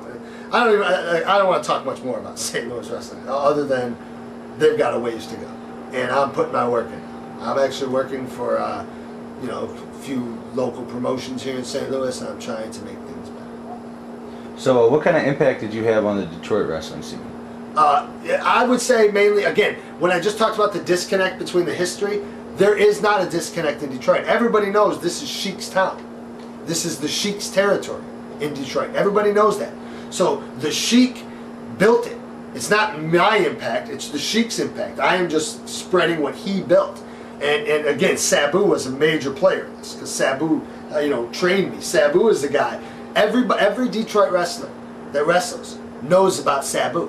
Sabu actually built Detroit. So all the wrestlers in some way have been influenced by Sabu. There's nobody like that here. Randy Orton's fucking lazy in St. Louis. In Detroit, they all look up to Sabu. He has a hard work ethic. He does what's right, and then they do the same thing. They care about the same thing. So in Detroit, I wouldn't say it's really my impact, but our impact. And I think Detroit right now is the closest thing to what Philly was in the early 1990s. The closest thing. Because the fans, and it's mainly because of what Sheik and Sabu have built. And I try to help. Well, what other territories do you feel are strong in the independent scene? Well, I think the Northeast is a bit played out, in a sense that, yes, you have Ring of Honor, and they have the best fans, no question. You go into Philly, you go into New York, but I just think, after what I said earlier about Ring of Honor with Teddy Hart, I think they really screwed themselves. Yeah, they might be able to win New York, but I think the Northeast, I think it's just like anything else in this world. New York and LA. I think New York and LA are the places where if you're going to really challenge Vince, you got to take those two towns. And LA right now, UFC is trying to take it from pro wrestling. UFC is more over in LA than wrestling. And New York right now, you got Vince, you got Ring of Honor, that's pretty hot. The other places like these Midwestern towns in the South, they're behind. They need to really start focusing more on wrestling and less on egos and politics. Do you think these egos and politics are the reason that the pro wrestling is getting such a bad name, and companies such as like the UFC are taking over by That's exactly why. That's the only reason why. Is greed, politics, the fact that people are not doing what's right, they're doing what's wrong. You have to know the difference between right and wrong in this business, and you have to do what's right. And if you continue to do what's right, what is true to this business, it is what it has been for thousands of years. We're not reinventing shit here. Okay? We don't have to act like the fucking carnivals that started what we call the business in 1930. It goes before that. There is an art to what we do, and if we perform the art, then people will like it. And that's what is important. And that is how we build it. So, people, where do you see yourself in 10 years from now? What do you see yourself doing? What do you see yourself involved in? Running a wrestling promotion that will be the third best sport in America next to at football and basketball. We will pass hockey and we will pass baseball. It will be on ESPN, probably a major network. Be sponsored by Nike, Reebok, all the major sporting lines. Wrestling will be considered respectable and legitimate and not a fucking joke. And I see myself really, not that this is going to be me and it's me, but I really hope to contribute to making this business good and giving a future to wrestlers for the next 50 to 100 years, where they can actually, want to wrestle, where kids will grow up, want to be wrestlers, and not have to worry about the bullshit of this evil fucking maniacal fucking dictator-like fucking piece of shit running all of our fucking lives, subliminally like he does. What do you mean subliminally? Subliminally by putting his show on and well, no, Vince McMahon puts fucking has black people look stupid to hurt their race and all this other shit, and then independents do the same thing. So they don't understand that the reason that they're doing these stupid gimmicks is because Vince does them first. They don't know that. They just think, oh, we're copying what WWE does. This is successful. This is how you are successful in this business. Vince writes the blueprint of what the independents do, and then they follow along. He says, this is, you're supposed to bring in the guy I released and pay him $500 because I just kicked him off the fucking boat.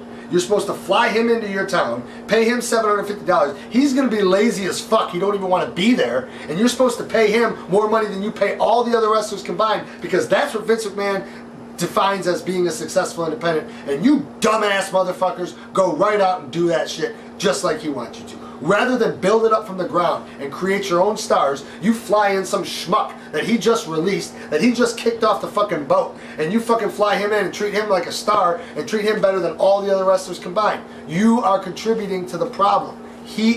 You're doing exactly what he wants. Stop doing what he wants. Let's start fighting this motherfucker. We can beat him. He's a bitch.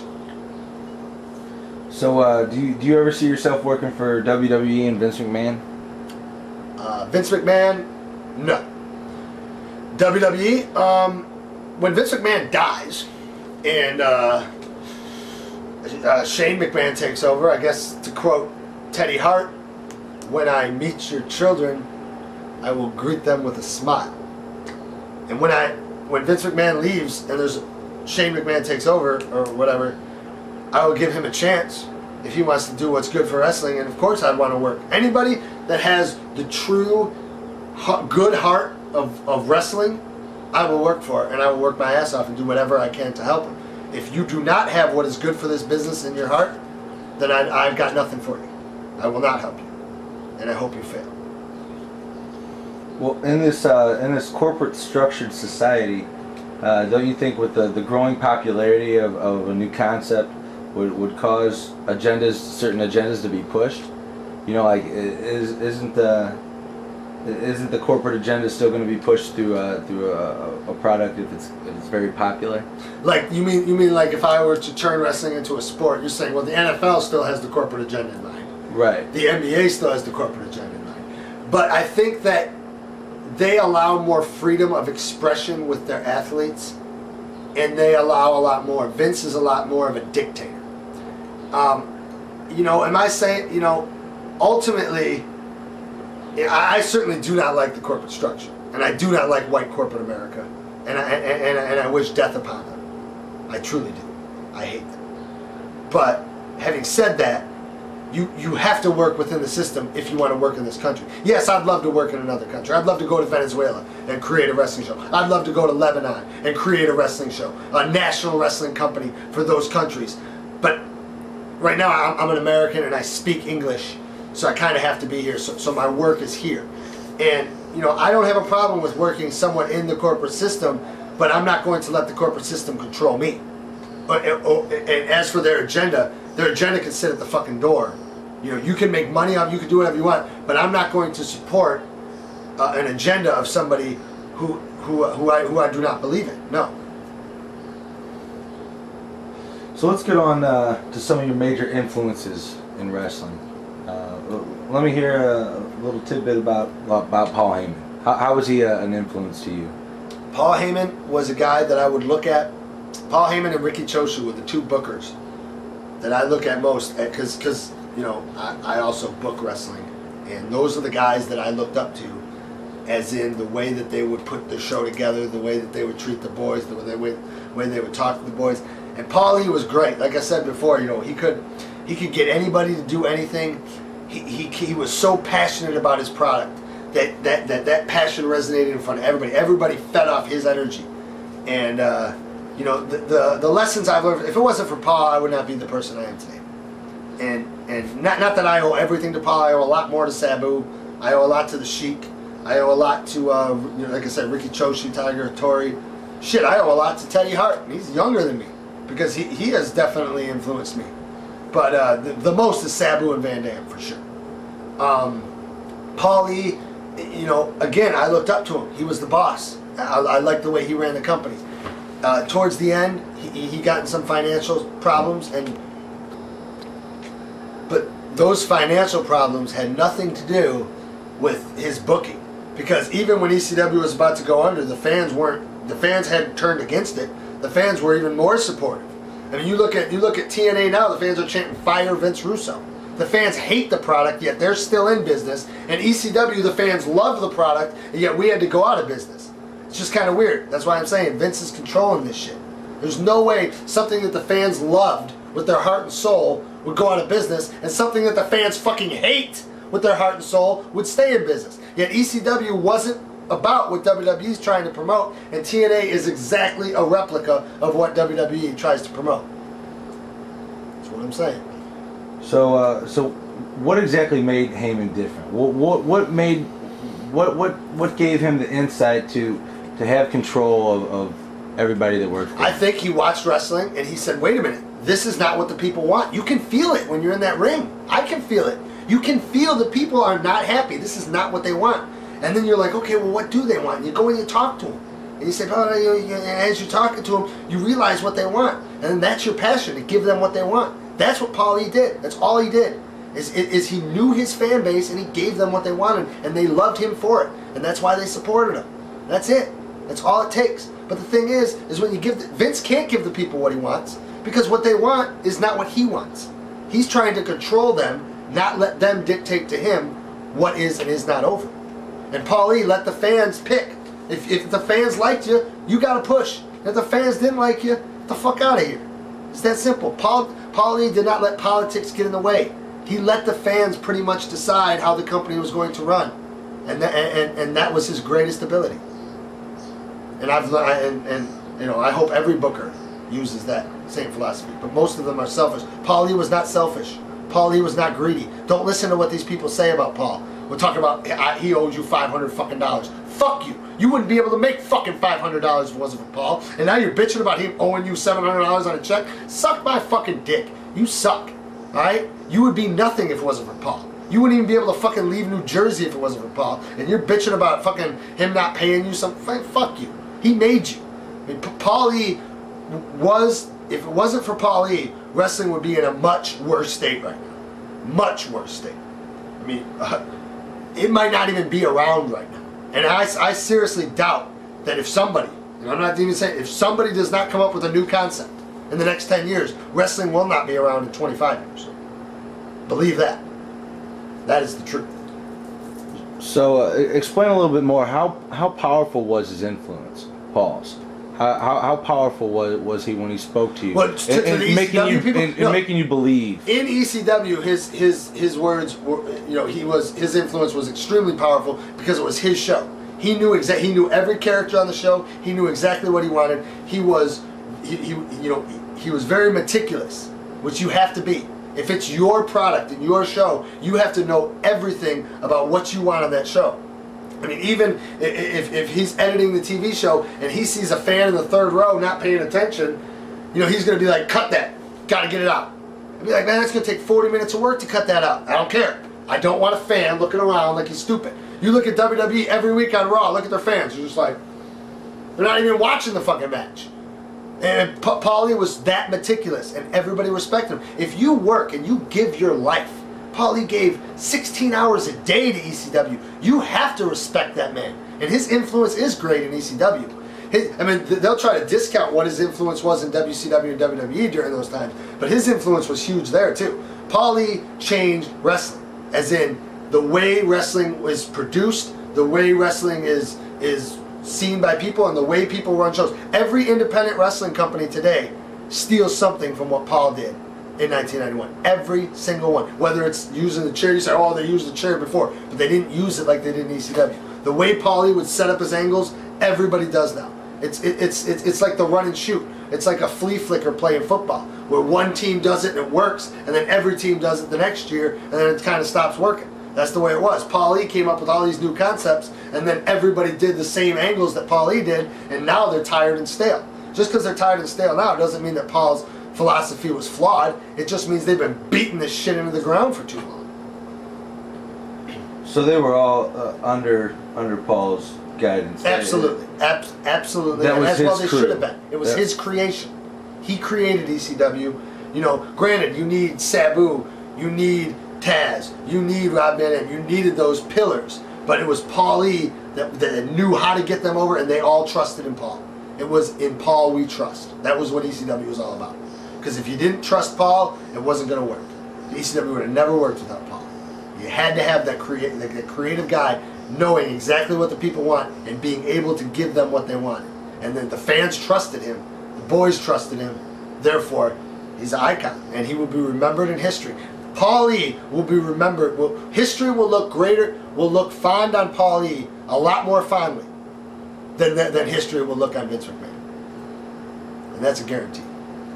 How can you say that? Vince has done so many good things for the business. He's done nothing good. He brought the business to pay-per-view. So what? And that's a good thing? The arena shows were better. It was better when they were building in the 80s to the dark arena show. When they said, come into your town next Saturday, and they built all their angles around the house show. Now when they build it around the pay-per-view, the shows suck. Because the pay-per-views are the same shit you see on Raw.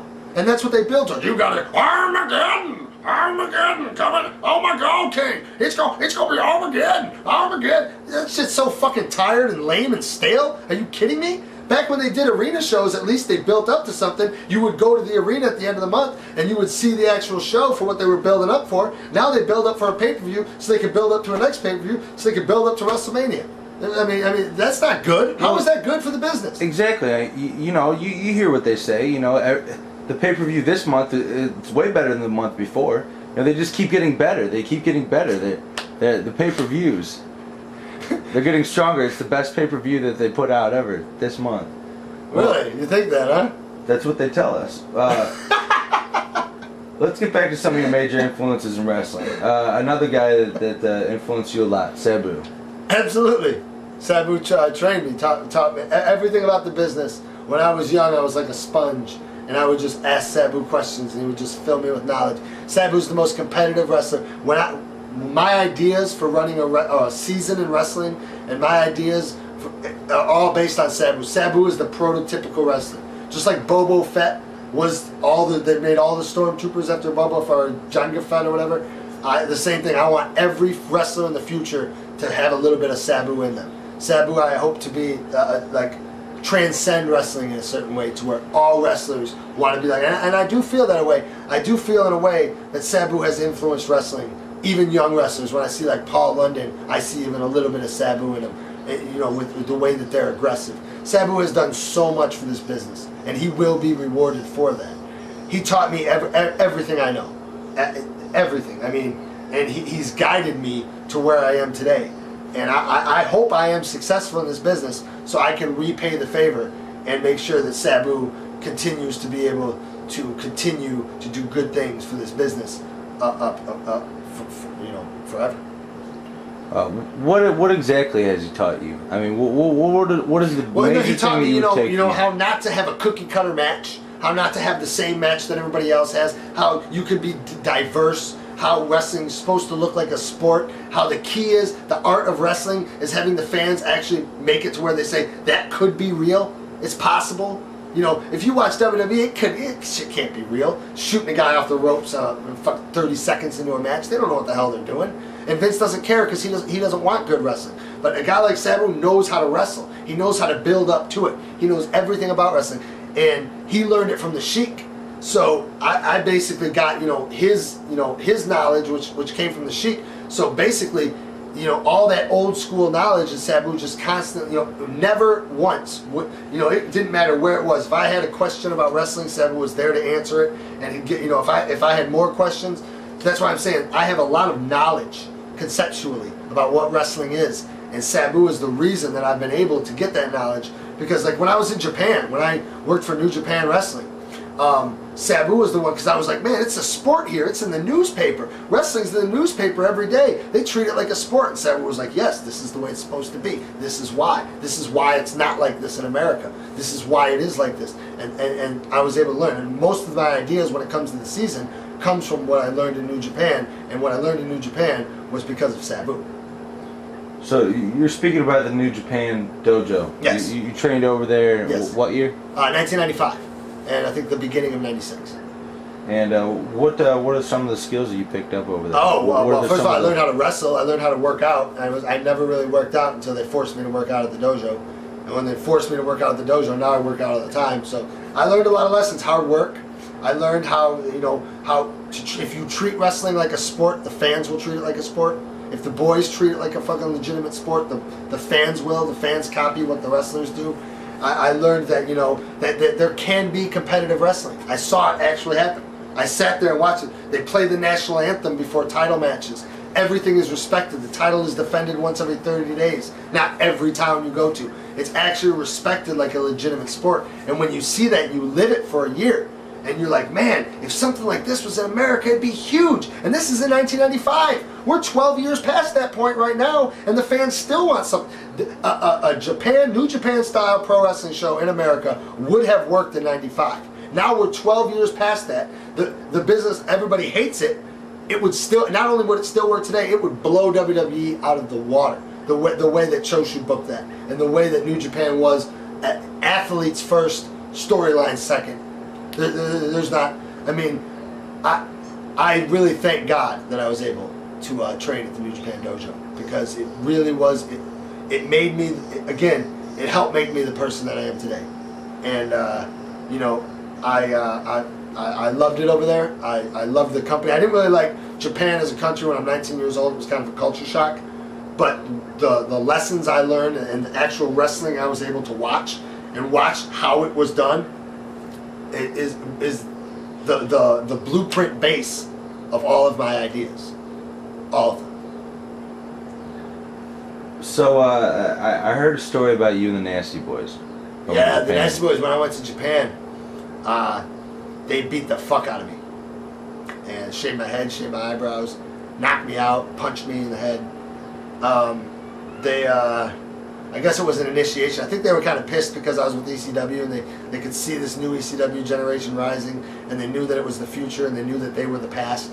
So they were kind of, they kind of were taking out their frustrations out on me.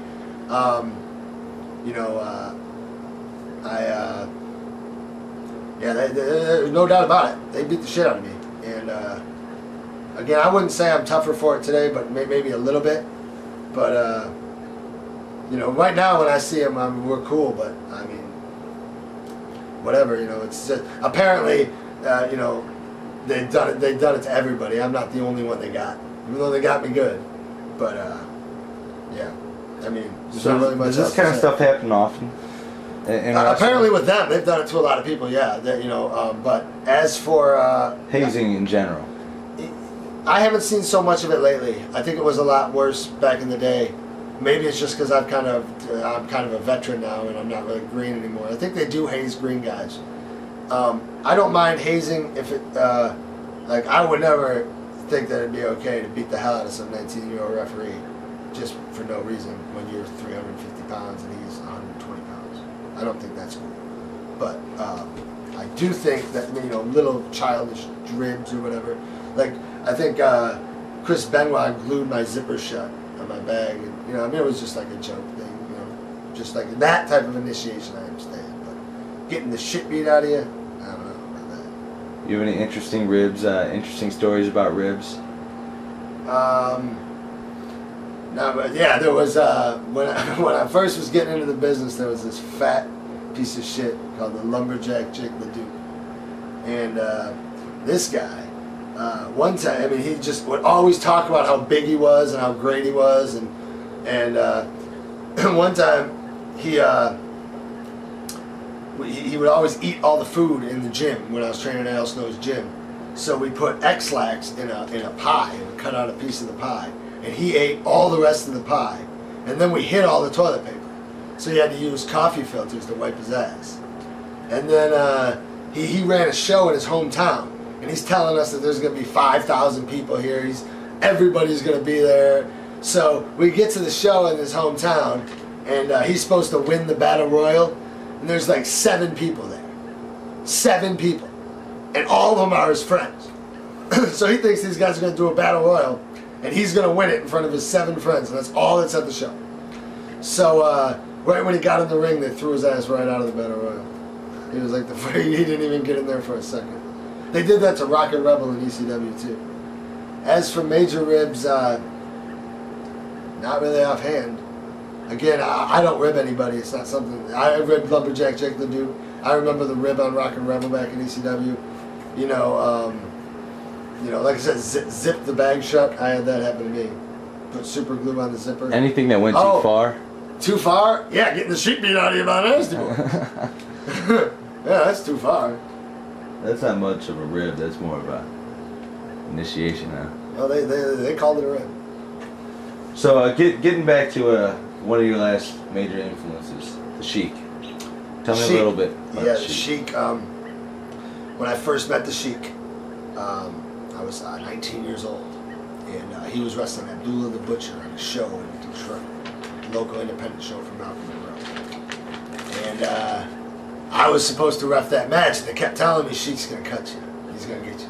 He's going to get you. And I was scared because the Sheik was such a legend, and I'm going to be in the ring, and he's going to cut me. I said, man, he ain't going to care about me. I could get seriously fucked up. Well, the ring didn't show up that night. For some odd reason. The ring, I could tell the Sheik looked at me. He was going to get me. He was going to cut me. But the ring didn't show up. So when the ring didn't show up, there was no show. And when there was no show, I went out with Sabu and the Sheik, and we went to Wendy's. And I sat right across from him. And he kept looking at me, and he kept winking at me. And he kept talking to me. And he'd be like, I'm my nephew Sabu. And he liked me from then on in. Every time I saw him, I remember you're a kid from Wendy's. And I got to know him, and I tell you this much, mainly my influence on the Sheik is mainly through Sabu, because most of the Sheik was like my grandfather, Sabu was like my dad. Sabu was the guy that raised me, but the Sheik was the guy above that raised Sabu. So when I would see the Sheik, he would always be really nice. He was never hard on me at all. And his influence was, look at what he built. He was one of the first gimmicks, one of the first real, true, maniacal gimmick heels to get over like that. To do an Arab gimmick back then was unseen. I mean, the Sheik, if the Sheik was around today, he'd cut John Cena up. I'll tell you that right now. So the Sheik's overall influence on the business. Major? Overall influence on the business. Anything that's hardcore is because of the Sheik. Blood, hitting with chairs, everything. Sabu, the Sheik's territory was the ECW territory. Was the hardcore, violent territory in the States. Sheik's was the one with the majority of the blood and all that. So Sheik was ECW before it was ECW. And as for a draw, he was the biggest heel in the business for probably 20, 25 years. He was the biggest heel in the business. And when you meet the man and you understand what he's all about, I can't describe in words how he influenced me. I can just say being around him, being in his presence. You can't describe it. You can only feel it. It's not something you see or hear. It's something that you feel. And I can't describe that feeling. Well, getting on to a major topic of the first part of this video. Mm-hmm. One of your favorite guys that I gathered, Vince McMahon. What is Vince like in person? Have you ever met him face to face? I have, yes. The first time I met Vince McMahon was ECW. We did a show in New York. It was a Raw. It was a Raw taping. The WWE guys were in Germany, so they brought in some ECW guys to do an invasion or something on Raw. This was in 96, I think, maybe 97. And I walked up to him. I saw him. He was just standing right there. I walked right up to him and I said, "Hi, Mr. McMahon. My name is John Pee Wee Moore. It's nice to meet you." And he kind of looked at me and he shook my hand. That was that. He was like, whatever. And then at the end of the night, he went to shake everybody in ECW's hand. And I remember, I think Beulah or Francine was in front of the line. And I was like, fuck that. So I cut right in front of her. And I said, I'm in front of the line. And I said, "Hey, Vince." Vince went to thank everybody in ECW. I went, "Thank you, Vince." And he looked at me and he goes, "Pee Wee?" I was like, sweet, he remembers who I am. And then I didn't see Vince again until we went back and did an ECW show. And when we went back, it was 2 or 3 weeks later in Worcester, New York. I was sitting with Sabu and Vince was sitting right there eating, and we were eating, and I didn't say anything to him because his presence was kind of strong. And then from then on in, after ECW went out of business, every time I saw Vince, he kind of gave me a dirty look, like he didn't like me. there was something about me he didn't like, and I didn't really notice what it was, but I could definitely feel a vibe that he wasn't cool, and maybe I don't know really what it was, but maybe it was the drugs, whatever.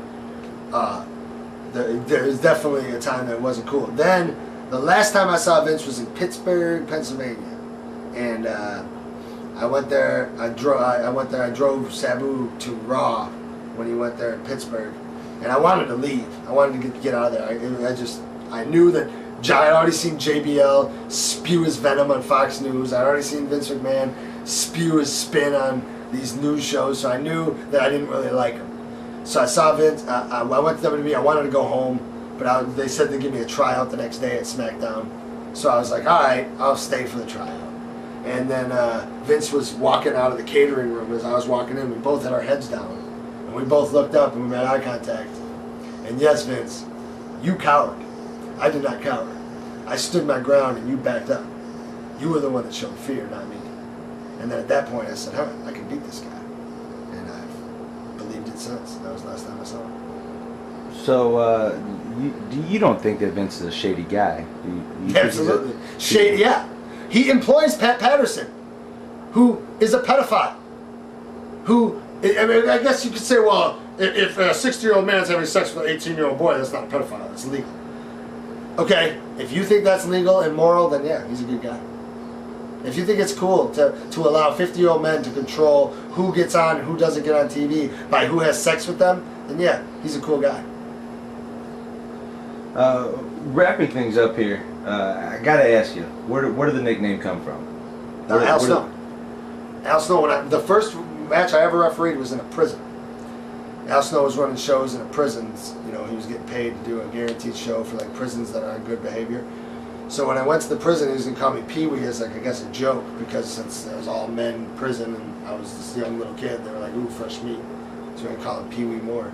And it was John Pee Wee Moore, and Al Snow gave me the name and it stuck. And as of right now, it's not something I really want to change. As long as I referee, I will be John Pee Wee Moore. When I stop refereeing, I will then be known as John Marks. And what does John Marks stand for? What is the season? The season, he stands for competitive wrestling, a competitive wrestling product that will eventually make its way to ESPN and join the ESPN family. That is what John Marks stands for.